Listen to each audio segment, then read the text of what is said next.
Hi again, everybody. Okay, I'm ready to go with color. I don't have a color study, I just have a color idea in my mind. I think I want to keep simplicity top of mind today, so I'm going to go with a pretty straightforward color scheme. I was talking just a minute ago about contrasts or complements. So in terms of color theory, if you look at the reference photo, there's a lot of blues and greens, blue sky, green trees, etc. It's pretty, but again, transferring a nice photograph to a good painting isn't always as simple as copying it. So I want to do a complete rethink of this. I think it's good always, not always. Sometimes you can do a painting entirely in cool tones or entirely in warm, if that's your intention. Generally, I'd say it's probably more common, or maybe best, to sometimes do paintings in a combination of warms and cools. But just like you don't compositionally want to split your painting down the middle too often, unless it's on purpose and you make it work, you also don't want to split your color families too much down the middle, meaning an equal amount of cools and an equal amount of warms can leave you with a painting that looks a bit vague or indecisive. So I think it's better to have either a dominantly cool painting with complements of warm, or a dominantly cool painting with complements of cool. But you see where I'm going. I think it's just good to think about this, and it's not an absolute science. I don't think it should be, but I just think it's something that should go through your mind when you're establishing a color. Also, for those of you who follow my work, you probably know well, and maybe disagree with me, many do. For me, the value of a painting, the value design of your painting is far more critical than any color that you use for the most part. No color, however pretty it may be, is going to save a painting with a muddled or indistinct design of values. So I have a pretty clear idea of my values in this: the darks, the lights. The darks, the rest is going to be midtones. It's very straightforward. So, but color is of course critical. Color tends to carry a lot of emotional resonance. So, yes, I'm sure you're wondering what I'm doing.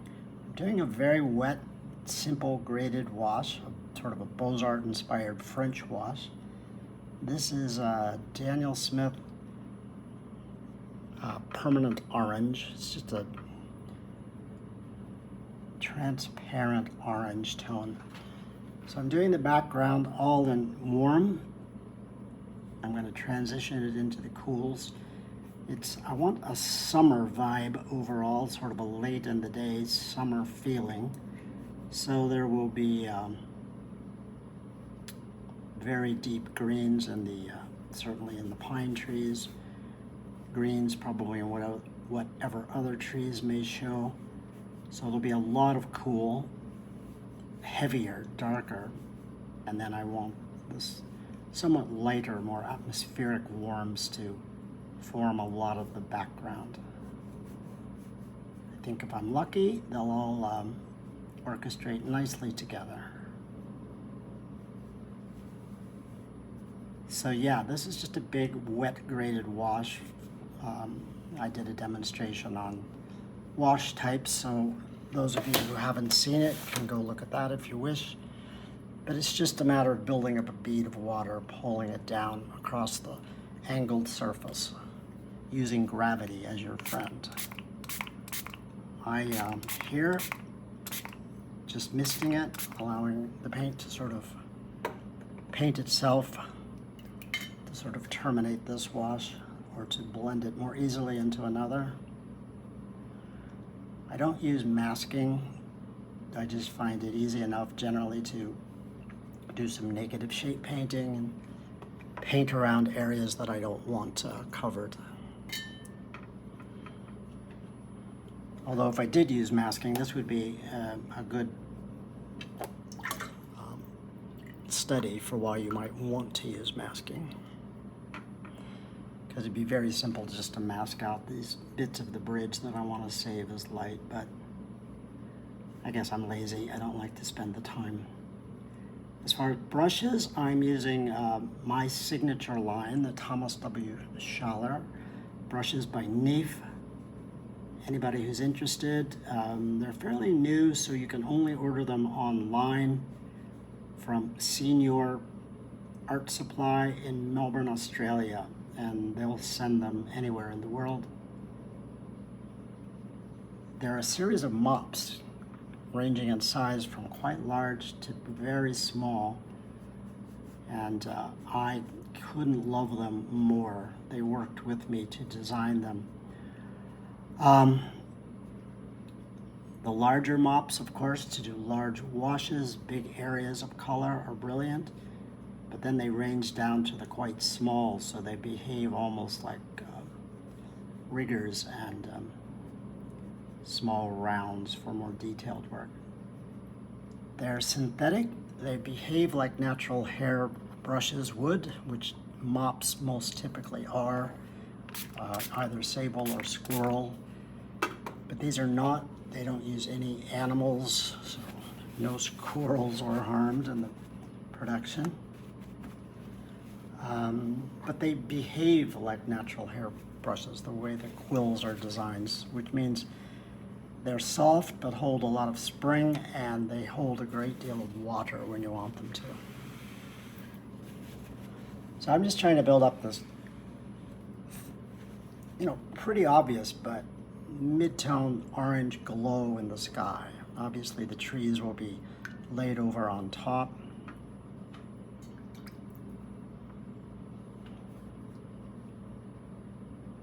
And I always talk about this, but it's true. Watercolor is unique in that, I get asked all the time, how do I paint the light? How do you paint light?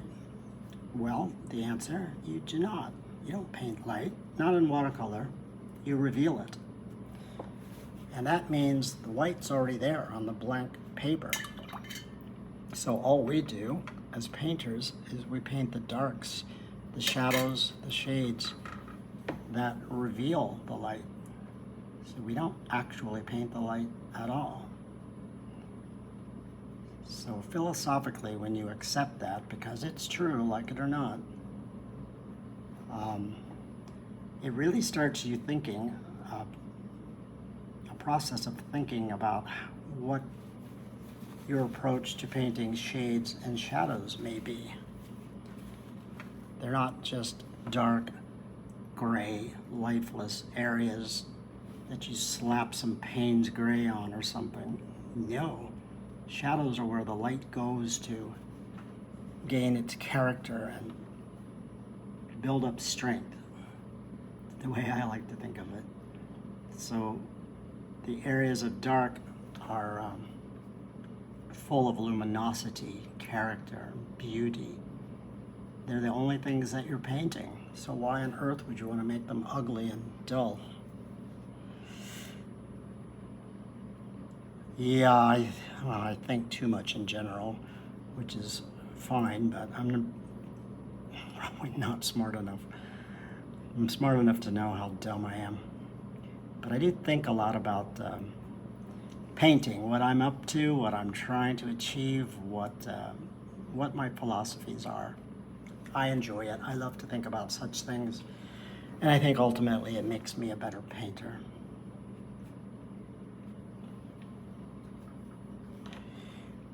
So here you can see I'm just trying to bleed the light tonal wash of sky down into what's going to become the foreground. Here are little blossoms starting. I don't want that. It's not a big deal, but mist bottle comes in very handy for such cases. A little water and some gravity. Just tilt your board up. I always paint at an angle, and if you do, most of those blossoms will just melt away.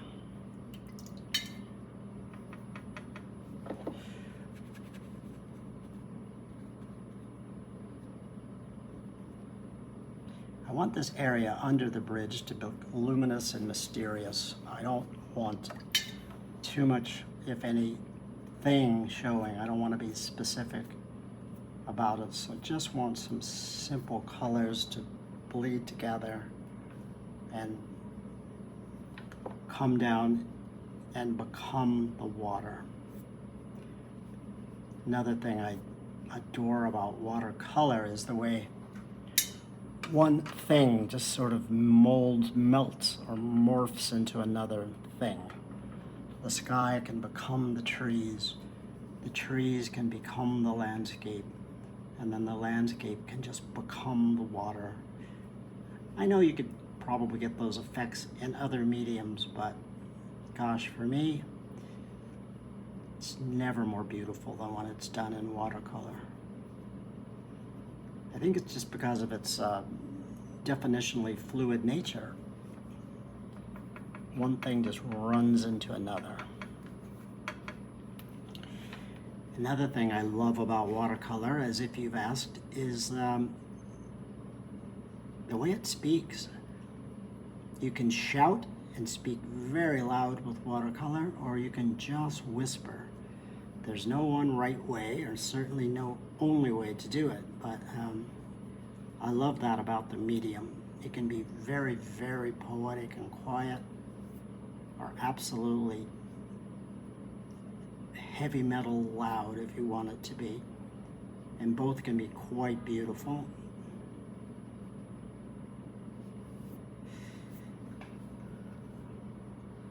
So this is just the orange comes down in a bit. I dropped in some teal, cobalt teal, and that's what I'm doing, the water, and I'm just a little bit of a raw umber to hint at some of the rocks. Bit of saved pure white inside. I'm just making this up as I go. Yeah, I think it's fine.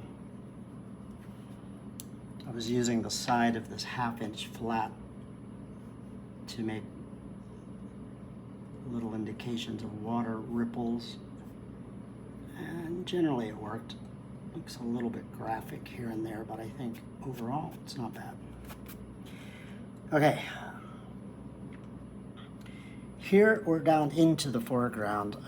This won't be the final, but just to tie into that wet wash, I'll start to indicate some of these rock shapes. They will be darker before I'm finished, but for now,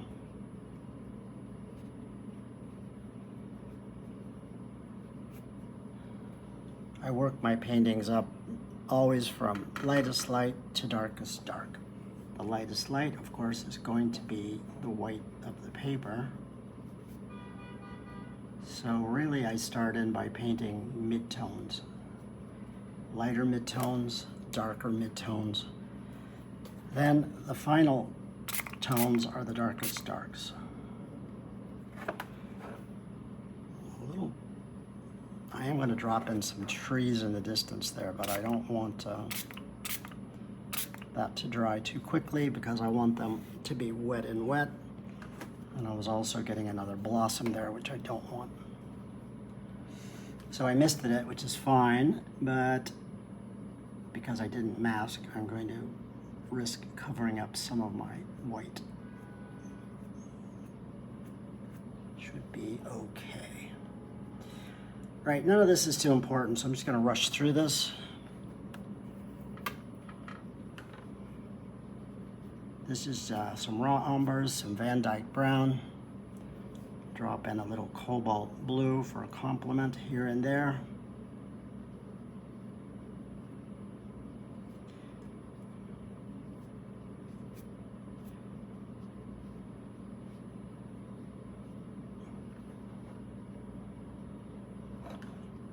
Browns and blues are a winning combination.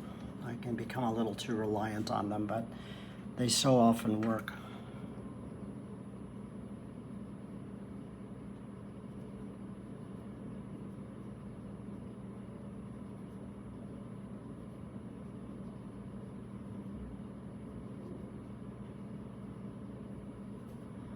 So I really am going for this effect of one thing just growing into or becoming another thing. I want this to look quite watery. So here where I misted, it's fine, but it's running down and making these pools, which if I don't pull them up, as they dry will backwash and make other blossoms that I really don't want. So you just pull the moisture out of a brush, just touch it to it, can siphon up those little areas very quickly.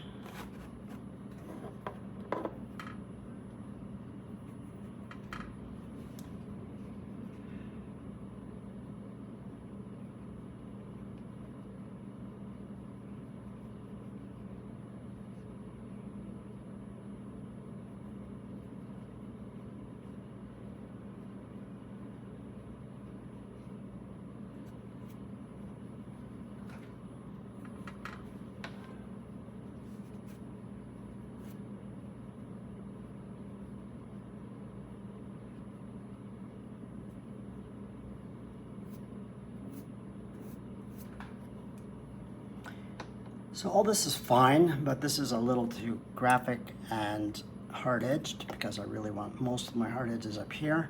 So again, back to my little Holbein water bottle. Just let some of those colors set a minute, but before they dry, I'll mist. So a little additional gravity.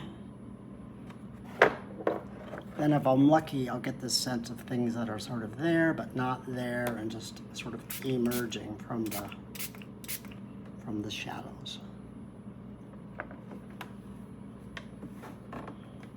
Pretty good.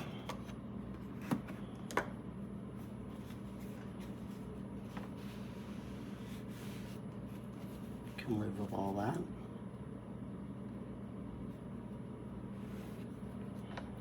It's going to be very saturated in greens. I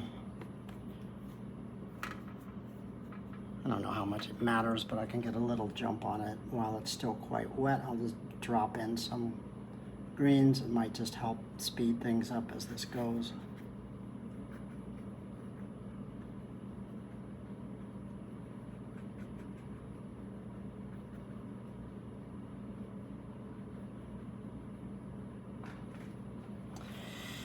Okay, now, these background trees, I don't want to say they're not a big deal. Everything in my composition is important, but they are definitely supporting cast members, but I have to put them in while that orange wash still is a bit wet, so that they'd be there and not there and dry with softer edges overall rather than harder. So I'm going to use this Da Vinci brush, a Casenio series. It's a liner brush that I often use for trees. Things as they get farther away tend to look a little blue to our human eyes. So I'm going to use this cobalt teal, which also can look quite beautiful with this orange. And just hint at these trees in the distance. It's more wet down here near the bottom, which is good. So they might have a little clarity at the top and then just sort of melt as they come down into the landscape. And that should be a very good thing. But the key here is simplicity and just speed and not worrying about it too much.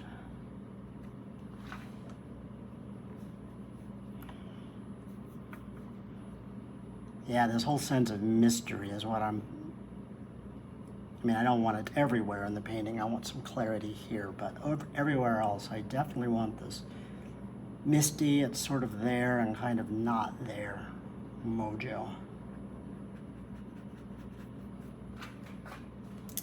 So not bad. There'll be some of these more foreground lower trees coming up that'll form the base of that assembly, I think. But I'm pretty happy with the tops of these trees.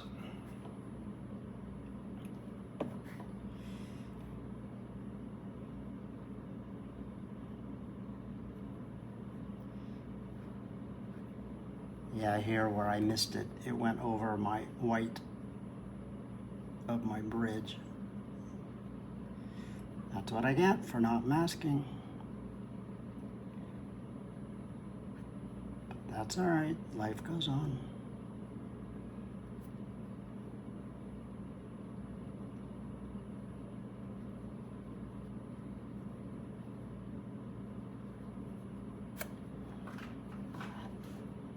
I think that's fine. I think I'll just leave that for now. These large trees here are not as far away as these, so they won't be as dark or as defined as these, but they will be sort of in the middle.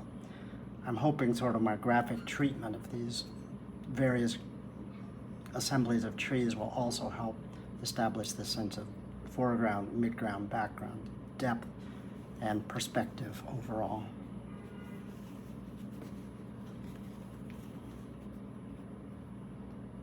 See if I can reclaim my white on my bridge. It's far from tragic, so.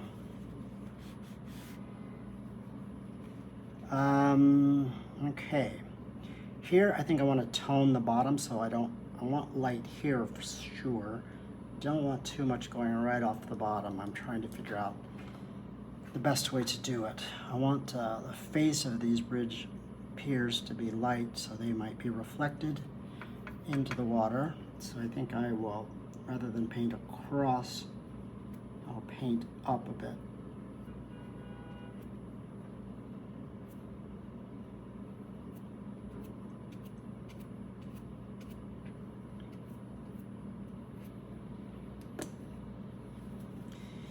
And with the small flat brush, just sort of dry brush marks, that's a pretty easy way to add a little bit of tone or identity, but maintain some of the light areas and some of the skip marks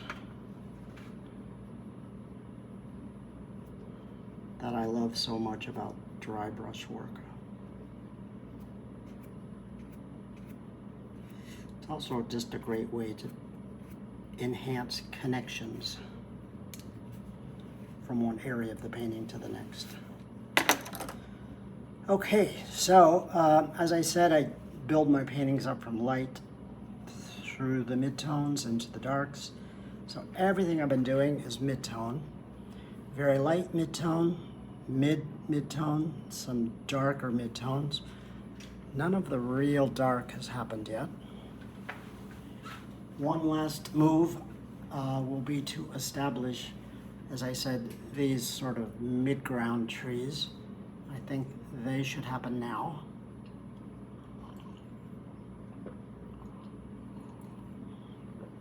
And I think they ought to be more edging toward the realm of green, but not as bright or deep green as the foreground trees, so more of an olive green.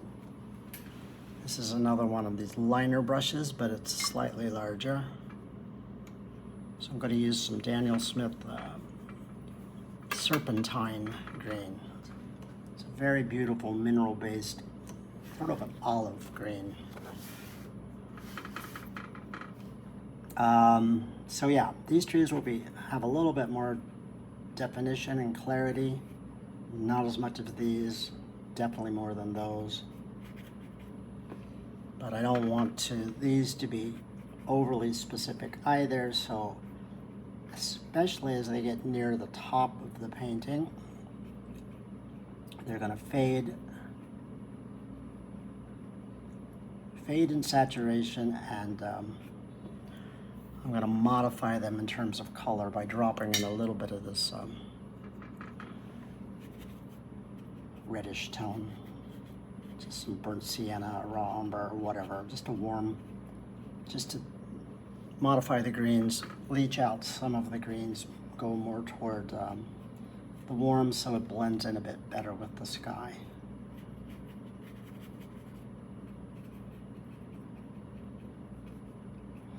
Using this brush with almost no water in it, it's just sort of a dry brush. I'm just sort of scrubbing these shapes across.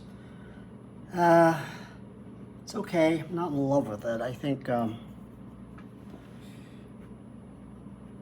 these trees want a little bit more heft and identity nearer the bottom.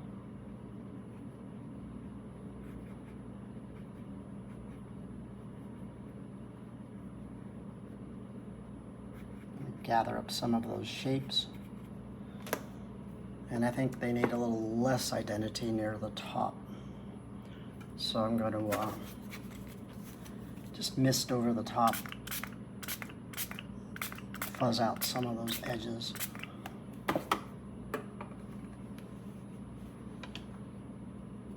Spray bottle is a great thing, but if you overdo it, it'll wash everything right off your painting, so beware.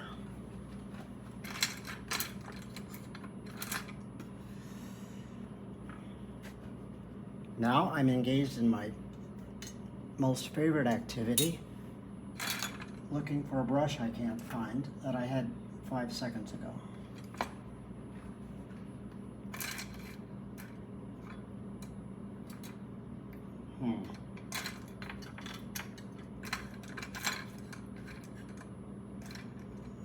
No, that's disturbing.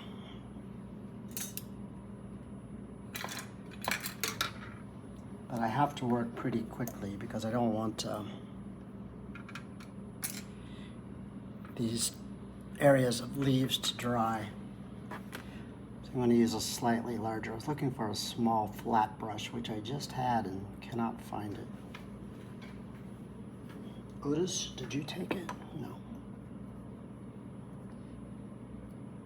I usually blame my dog. Sometimes that's true, but not today. So this is just some deeper Van Dyke brown. Why I'm doing this quickly is because I like to paint the areas of trunks and branches, and after I scrub in the areas of leaves and foliage so that they all sort of get to melt together wet and wet, and you get some really nice toggle between lost and found edges and all those beautiful things watercolor can do. If I wait for these leaves to dry, then put the trunks and branches on, they won't look connected or unified, and I fear everything is going to look a little bit more pasted on. And I'm always looking for ways to build in connections. So I'm just using the side of this larger flat brush, which is actually working okay.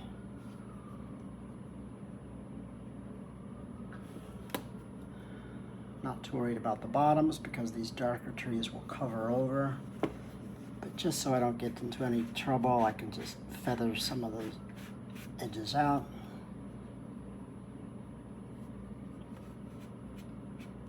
Misting the top, I think, was smart. The tops of the trees just sort of dissolve into the landscape, which is just the look I want. Into the atmosphere, I mean. I don't want a great deal of graphic identity to these trees, but I do need a little bit more. So this is just a very tiny Neef round brush, almost like a rigger, but it's really just a round number 2, very tiny. And I'm just going to drag in a little bit more tree identity. Love doing this kind of thing, but it's also very easy to do too much. Like just that, for example, I think not a big deal, but it's a bit more than needed because this is where we want the energy. So I think I'll leave those trees for now. As the painting gets more nearly finished, I can come back and assess whether those trees need anything additional, but I'm guessing they will not.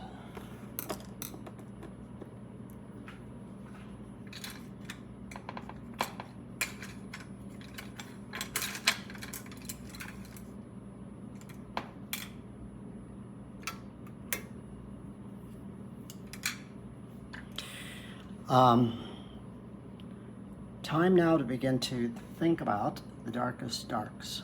The trees, it doesn't mean they're all going to be that dark, but the areas of the painting that will be darkest and will have the hardest edges are coming up. Next thing to go. The trees, bits of these rocks, landscape elements, and whatever I'm going to do on the bridge. Some shadowing, some light. I hate the word detail, but I suppose it is. Sort of graphic identity. Let's call it that. Yeah, this shape is really bugging me, and I'm not sure I should be doing that, but I think, okay, just leave it alone. It'll be fine. Right. Anything with edges, the paper needs to be dry or dry enough if you're going up against another wash so that it can hold an edge.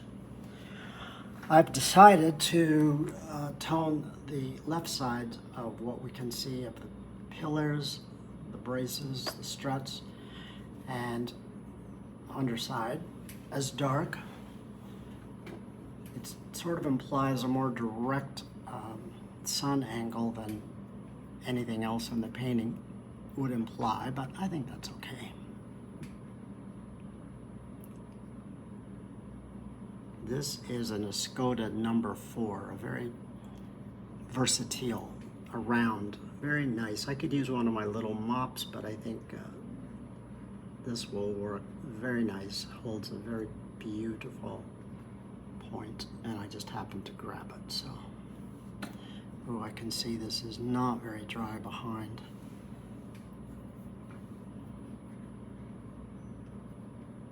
So what I'm using is a deeper brown, dark warm. This is Van Dyke brown. So it's dark, but it isn't, you know, anything like black. It's not that dark yet. But slightly more, not opaque, but slightly less water, so. There you can start to see already this thing I love about painting and watercolor in particular. This area, because of the saturation, because of the value, because of the contrast, starts to pull away visually and experientially from the background, which has less saturation, softer edges, of course, less contrast. So there's no distance between this area and that, this and that. I mean, within an inch radius on a flat surface of the paper, this looks a mile away. And that's just, I'm just childish about how much I love that. I mean, I know we all know that, but I just remind myself, it's just the magic trick that you do in painting. You're doing all of this on a flat, two-dimensional surface. So I am nutty for perspective and for anything we can do to imply that one thing falls in front of another, or one thing looks close and another looks far away. I just, well, I just can't get enough of it. I think it's magic. It's one of the reasons I love to paint so much.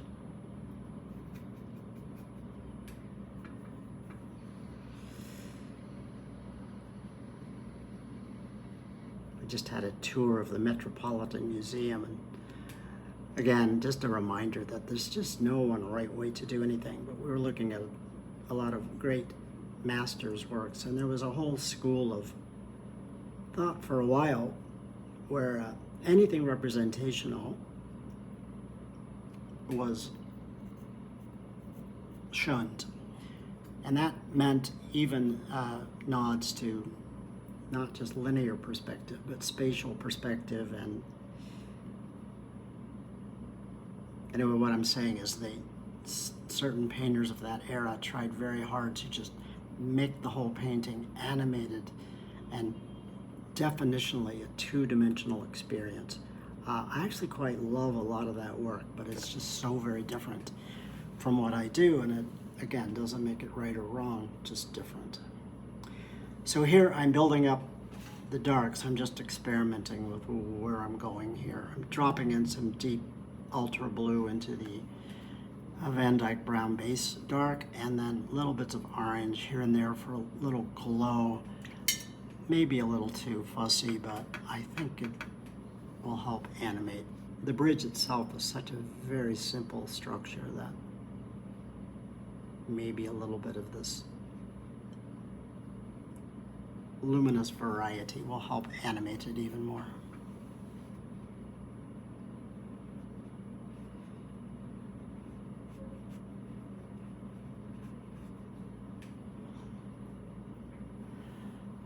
So in this case, for this subject, I'm trying very hard to be tight and specific here because it's going to be anything but that on one side and the other. And so I really want all of that to be part of the overall narrative and dialogue of the painting. The sort of a dialogue between the detail and the lack of detail, the specificity and the lack thereof. When you can get both of those things working simultaneously in one painting, I don't know, I think that is quite something. Again, it's not the only way to do it, but it is one way, and it's a very valid thing to think about.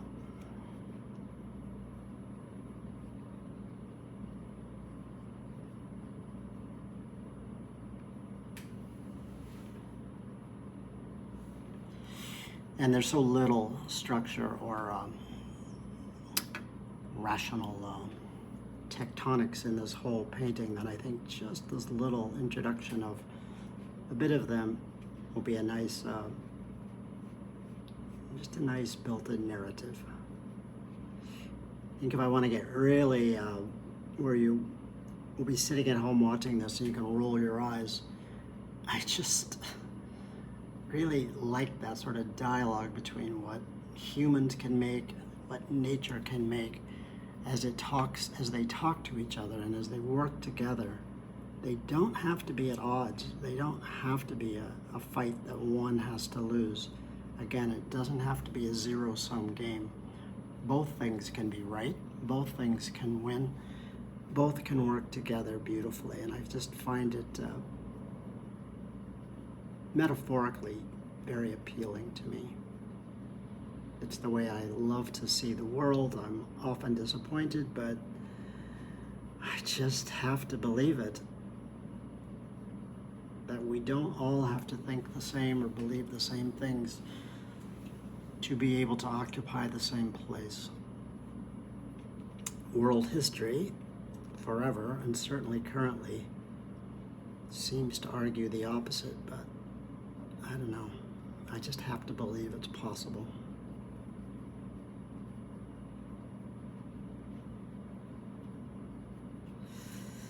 So you don't see much of this side. I'll just add a few little whatever's over here. You see the opposite rail through. I've purposefully saved it light, although I don't think ultimately I want it as bright as these. It may pick up a little light, but obviously I want it to look far away, and one way to do that is to knock back the amount of visible contrast.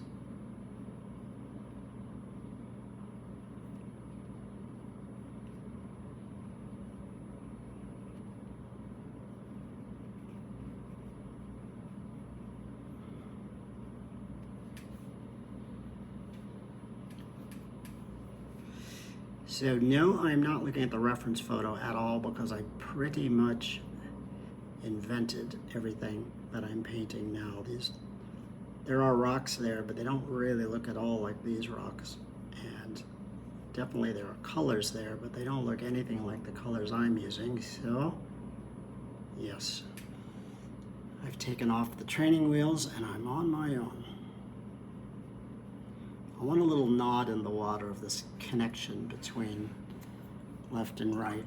I don't want a really strong shadow or reflection, but I tried to apply it already with this teal, but I think I'm gonna bump it up just a little with some additional teal, same color, but slightly more saturated. And let it bleed into these darker cool and warm tones on either side. I want to keep it pretty subtle. It doesn't have to be that big of a statement. Maybe that's enough. But you can always go back and add.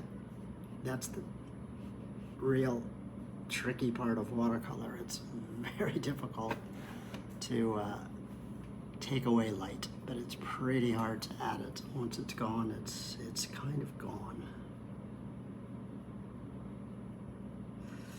I know there's scraping and scrubbing and adding opaque white, and I'm not opposed to any of those things if you're able to do them well. But I think I can say not very many of us are that good at it. There's just nothing better than preserving the light the way, preserving the light first time so you don't have to go back and fix it later. And that's the reason I do my little value studies, because they teach me, if nothing else, where I want to save my light so that I know not to paint over it.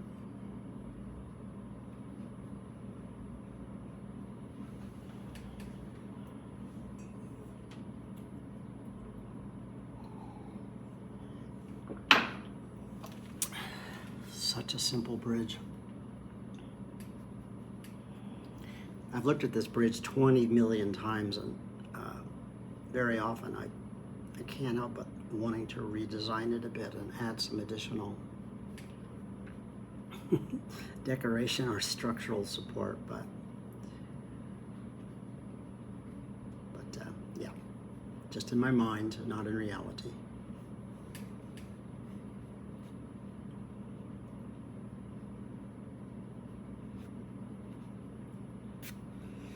Less is definitely more here, so I'm going to try to just hold off on the water. This whole sense of quietness and repose, this feeling of those emotions, much easier to get to in watercolor if you just paint less rather than more. And for me, for many of us I know, that's kind of hard to do. Painting is fun, and it's hard to use fewer brush marks rather than more, but often that is the answer. So again, the actual landscaping doesn't look like this on either side. I'm making it up. So what I'm using is a Daniel Smith Jadeite green. This is beautiful mineral-based deep green. Relatively, I don't want to call it opaque. It's not an opaque color, but it's more saturated. So I'm using less water. And I want to just build up some areas that are going to be in dialogue with these, that'll sort of grow and drip down over these rocks I've also invented. Yeah, okay.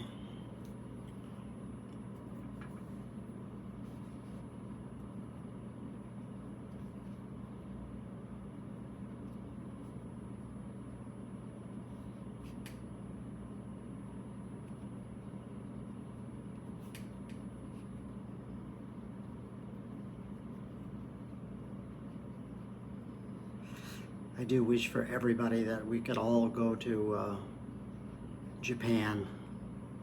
I've been a number of times and I'm just never not stunned. It's so different from what our American sensibilities are so used to. The sort of philosophical approach they have to beauty and how to live your life is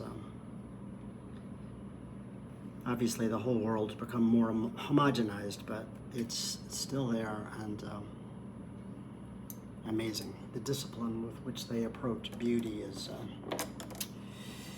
wow, quite something.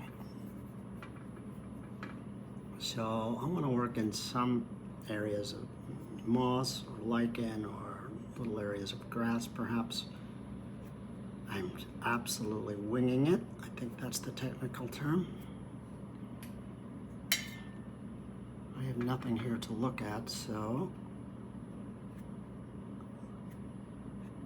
Again, though, my aesthetic approach is to have things that are visible melting into things that are not as visible.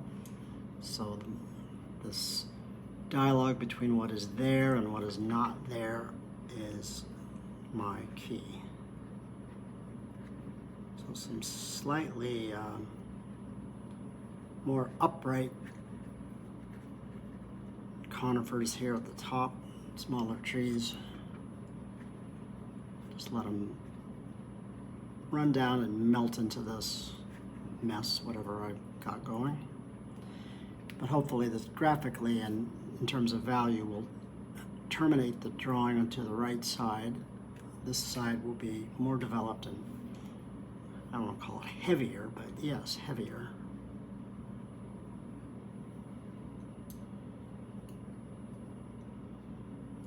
Yeah, that'll do.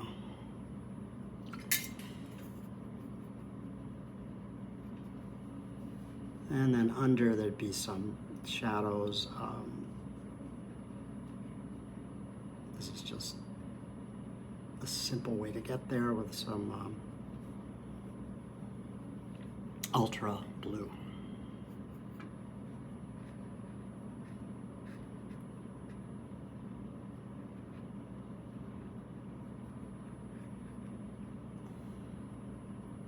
I hope you can see what I'm trying to do here, which is to not be overly illustrative or terribly specific about anything, but just to have this sense that it's real, that you'll understand that there are trees growing along this rock ledge, but not to have any of it terribly specific or obvious, but to really set up a dialogue with your viewers, which is another philosophical thing I've been dealing with for years. Like, how much to show and how much not to show is one way to approach that topic. Often, I think, especially when we're learning to paint, our instinct tells us that more detail is always going to make a better painting. The more specific you are, or the more so-called accurate you are with painting this thing or that thing or this effect of light or the sky or that cloud or whatever it may be, that the more you do, the harder you work, the better your painting's going to be. And after many years of trying to do that, I've learned that is simply not true. Very often, the power of a painting lies in what you don't show. And I think almost especially in a watercolor. The power of watercolor so often resides in the areas of the painting that are painted less or not painted at all. So what you don't paint is just as powerful, sometimes more powerful than what you do paint. I just think that's irrefutable, and just as a philosophical approach to painting can result in some absolutely amazing paintings when you just trust the viewer's eye and imagination to fill in the blanks and not feel as if you have to draw every little window, every leaf on every tree, but you leave a lot out. If you do just, well, this is very true in doing urban style paintings, but if you just draw a few little windows or a little bit of the detail, it's amazing how much you can get away with not showing, because the viewer's eye and imagination can fill in the rest. They understand it. You don't have to tell them everything. It's really quite beautiful, I think, this dialogue you can build up with your viewers by trusting them and trusting their brains and their imagination.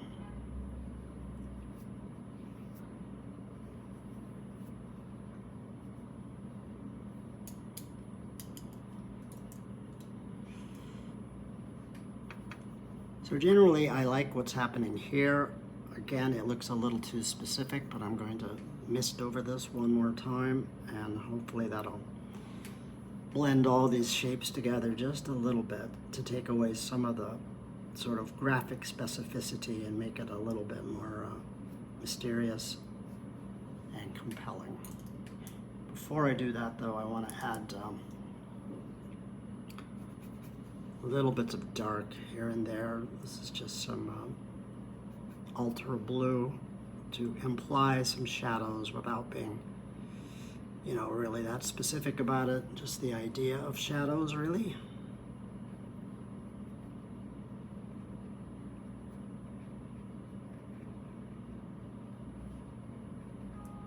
Also to try to crowd the higher levels of contrast and busyness, if you will, up here, and definitely less so there and less so here. It may need a bit more, but I think for what I'm doing at this stage, that's enough. I'm going to mist over this just lightly. Encourage all those tones to run together.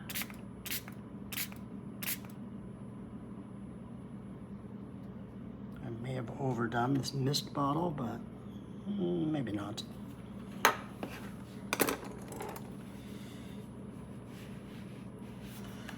Yeah, it's sort of a nice melting of warms and cools, lights and darks. The only thing though is I want this sort of this vertical energy to run up the page here and down the page there. So various ways to get there. I could do it after with some dry brush marks, but since this is wet, I think I can just help get there by just dropping in some indiscriminate darker tones and letting them run.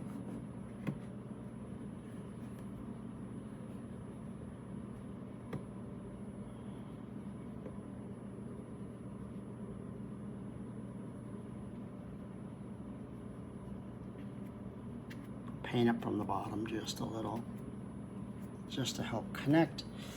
And yes, that mysterious warm, cool toggle. Things are in focus, out of focus. Yes, nice. A few too many light marks, I think, so I'm gonna knock back a few. Not all of them. But yeah, looks pretty good. The brighter, more juicy tones are up here where I think they should be, less so down here where I don't want them.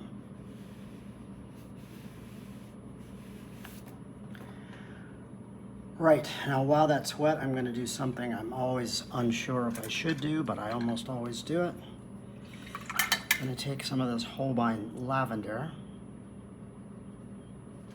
and splatter it onto that deep green.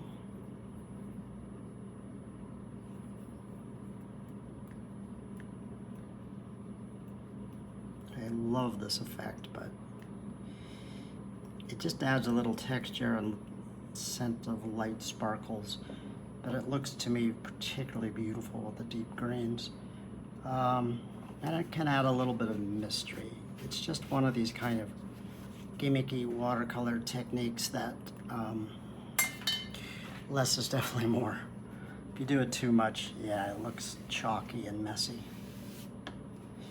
But yeah, that looks nice. I'm gonna leave that, and then I think I'll turn my attention here. Use a similar energy up here, different shapes for these trees. I'll confess I'm 100% uncertain how I'm going to terminate the bottom. But I think what that tells me is less rather than more stuff, and simple rather than complicated. This diagonal energy I want, so I don't want too much down here that'll pull heat away from that. Oh, this distant rail, I said I don't want it as white or as light as the forward. I think that's true, but to that end, I should probably address it now before I start laying the trees over. There'll also be a very deep shadow under the railings. Since it's such a small area, I don't have to get too fancy about what color, it's just the value. It needs to be darker, whatever the color is matters almost not at all. So I'm just sticking my brush into whatever looks dark on my palette. This is some sort of Van Dyke brown. This got a little messy when I put it because it wasn't dry behind, but I think it is now, so I'll just crisp it up a little.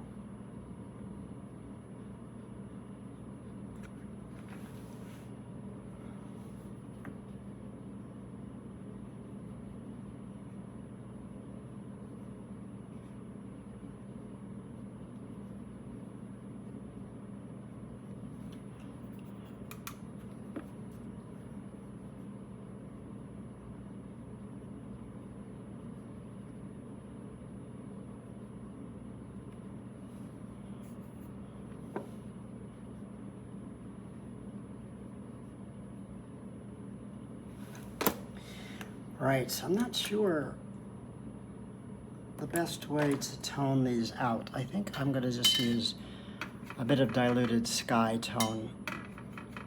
This 1/2 inch flat, a little bit of this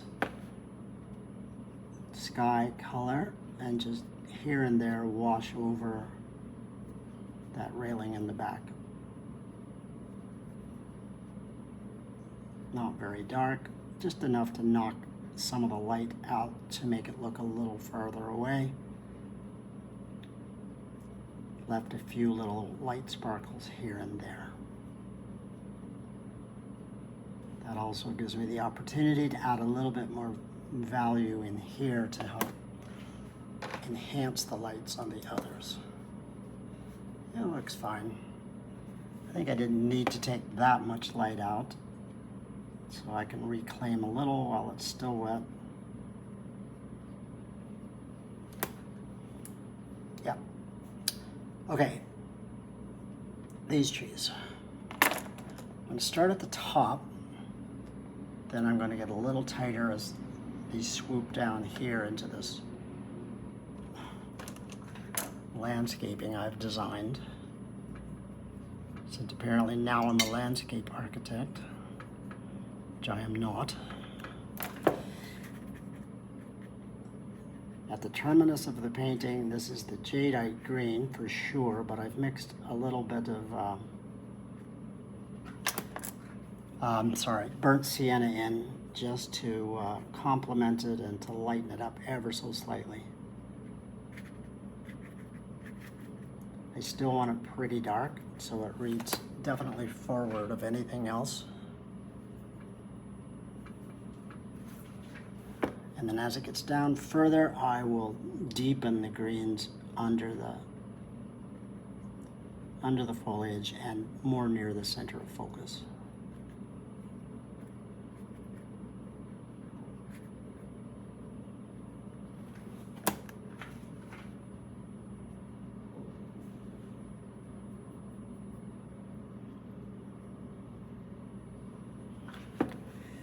So here we're pretty much, ooh, that's wet behind, which I just did and already forgot, but that's okay.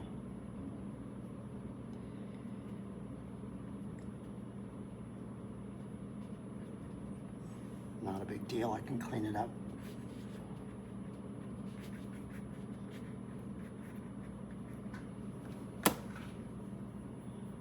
So it's not too critical for me to make this tree identity so specific, because of course I've made it up, it isn't real, but also just thinking about the shapes is more important. The shapes and how they occupy space on the page.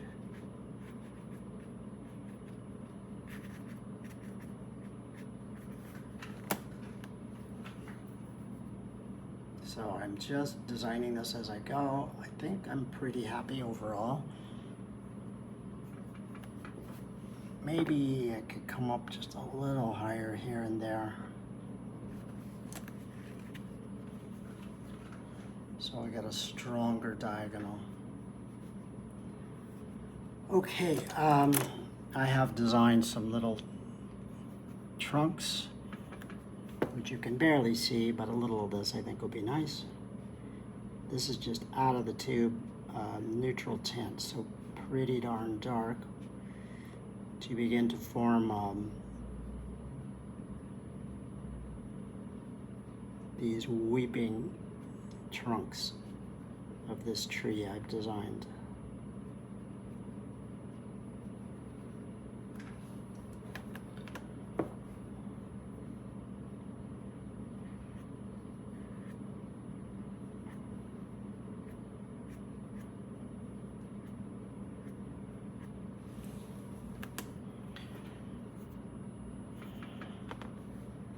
So again, I'm being not very specific at all, just sort of general, just to connect some of these shapes. Little bits of hints of detail here and there, but really just connecting shapes, knocking back some of the lights if I think there are too many, little ideas of branches and structure here and there, but elsewhere, really nothing much at all.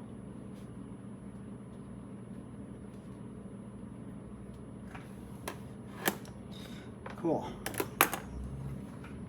Before that dries, on this very deep green, the lavender splatters, I want to continue that energy up here.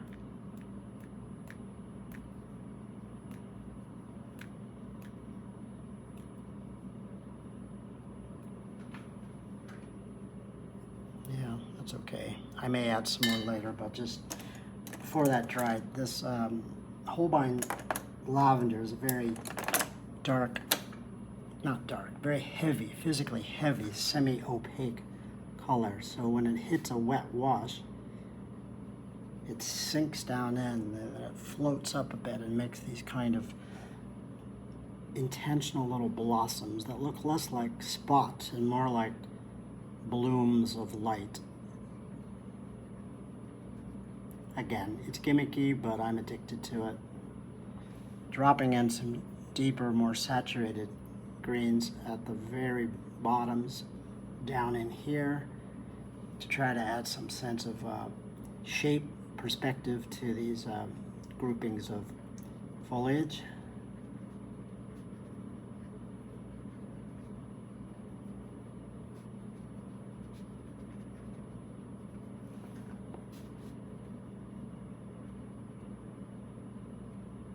Yeah, I just painted that sky behind and forgot. So when I touched it with the green, of course, it bled in and filled up, but no worries at all.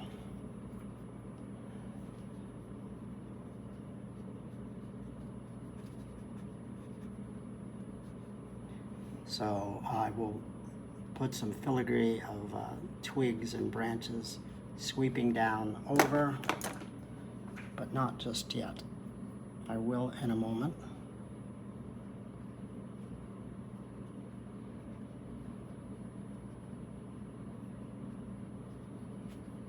So I'm using this versatile brush number 4, fairly small round, to do these more specific leaves.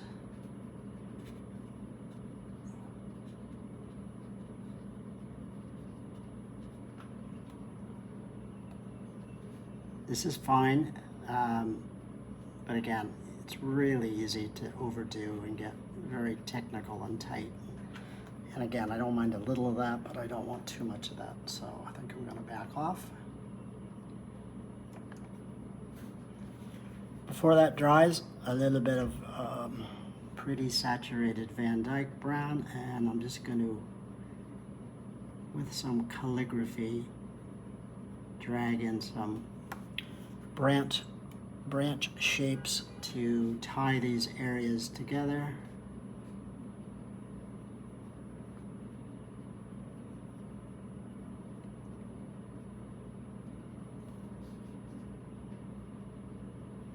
Love painting trees.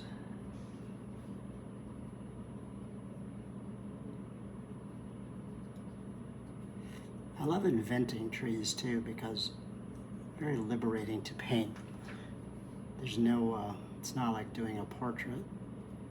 It's almost impossible to go too wrong. He says, although God knows I have screwed up countless trees. I don't know if I'm done there, but generally that's the look I want. I've set up what I think is an effective dialogue here between the built world and the natural world, between the darks, the lights, the darks, midtones in the center, and between sort of fluid watercolor application and more rigid or almost technical. So I think generally the story of the painting is coming through nicely. This area, of course, needs to be fleshed out, and it's easier for me to assess what it needs now that this is more nearly done. And I think the answer is much less than I might have thought. I'm going to drop in a little bit more of this lavender here and there.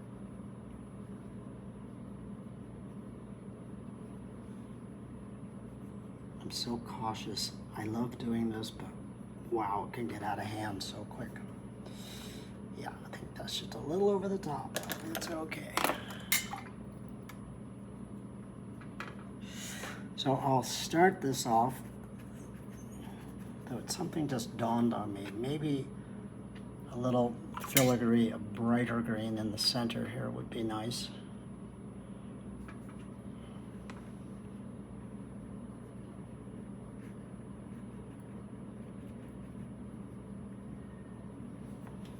And then I think even a little hit of this orange, as if there's some light just cresting over the tops of this lower bank of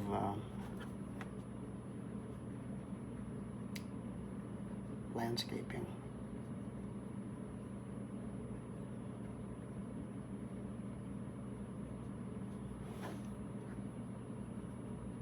Yep, I like that.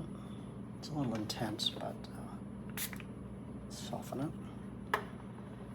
That is a color that definitely dries less intense than it looks when it's wet.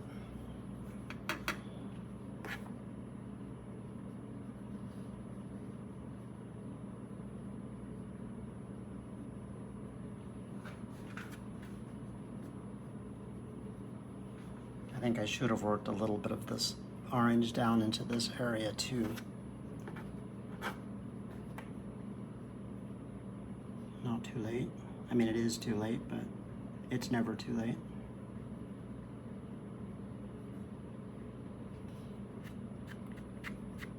Finger is a good way to feather in additional color as well. Yeah, I think that'll do.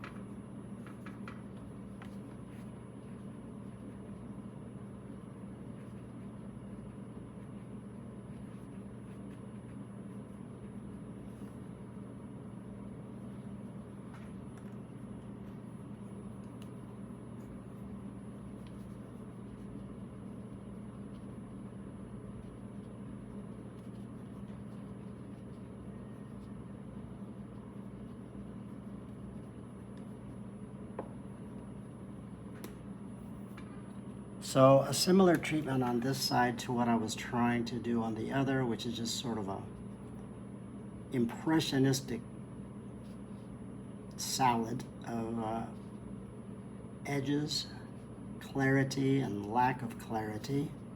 So some specifics and then some lack of specifics, and sort of seat of the pants painting, hoping that it all just works out.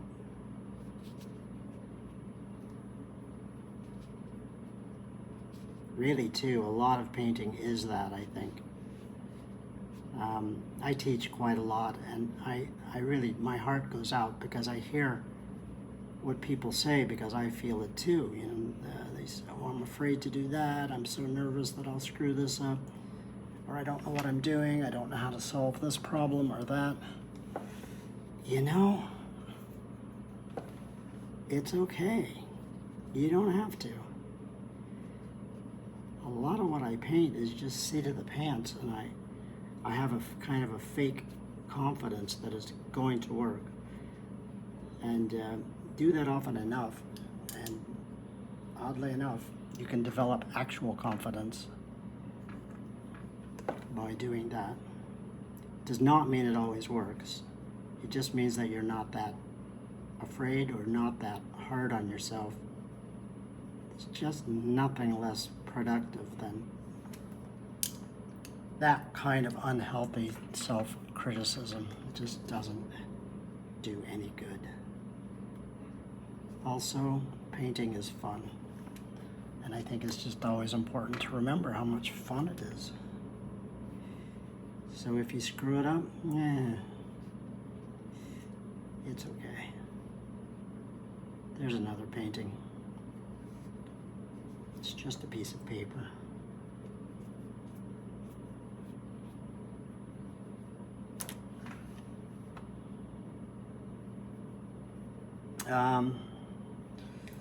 That said, I am a little unsure what I want to do here.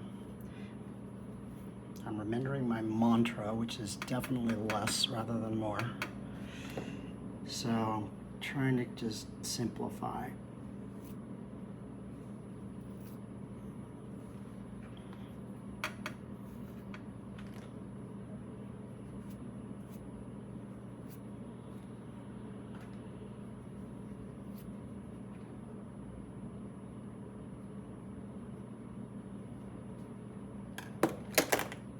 I like the lighter area, but it definitely doesn't want to be that white, but I think a little mist, of course, will take care of that.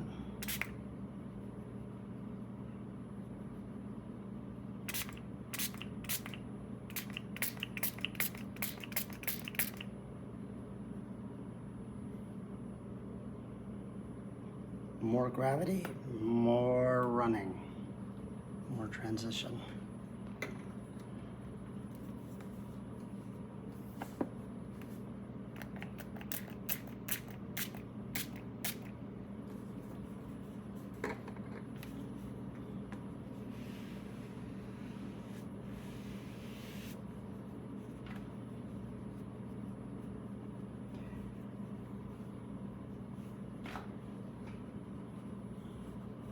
I don't like that little spot, whatever that is.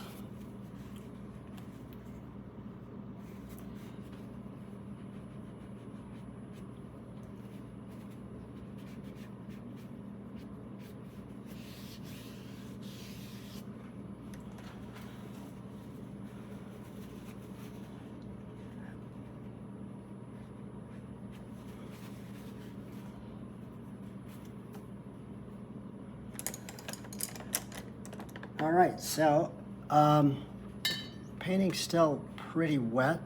I could see doing a little bit more, probably vertical identities, generic impressionistic painting there. I think that'll help. Maybe a bit more darkness in some of these rocks now that it's drying, so it balances a bit better here. Not a lot though. The overall story of the painting is there. What I set out to do, I think, worked pretty well. I wanted a slightly more invented an experience rather than just a scene, something that I both felt and remembered, as opposed to just something I copied from a photograph or was looking at. So generally that's all working pretty well. Technically speaking, I think the story of dark, light, midtones is working well. And I do like the overall color story. I think it's pretty successful. The warms, the cools. The addition of this brighter warm was a last minute thought. I think it was the way to go. It's hard to assess it entirely till it dries a little bit more completely, but yeah, I like it.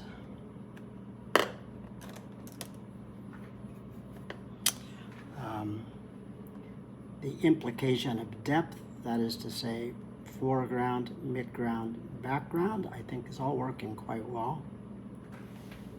There is a pretty convincing sense of three-dimensionality here.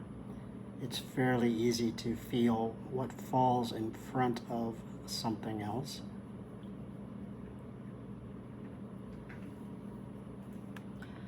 And I really do like the dialogue of the clarity and the lack of clarity, the impressionism and the specificity. It's a little bit of a hard trick, I think, sometimes to pull off within the same painting, but it's really worth a try because when it works, I just think it's unbelievably beautiful, and there just is no better medium than watercolor to, for me at least, to play around with these effects and see what I can get to work out. There's some light lifting on already wet paper, just to work in a slight additional glow, a little bit more ambiguity at the bottom. So anyway, thanks everyone for watching. I will post this painting, clean it up. I don't know if I'll do too much tweaking to it. I hope not. It has a looseness, generally speaking, and a freshness that I was aiming for. And it doesn't look overworked, and that's always my goal and something I don't always achieve. So I definitely don't want to lose that. But as it dries, I will assess if it needs any more, little things like this, perhaps. But again, very, very little. I think the general story's there. It's a very humble, very personal view, and I don't want any additional complexity. I just don't think it's called for here. So thank you all for watching, and happy painting. I'll see you again very soon.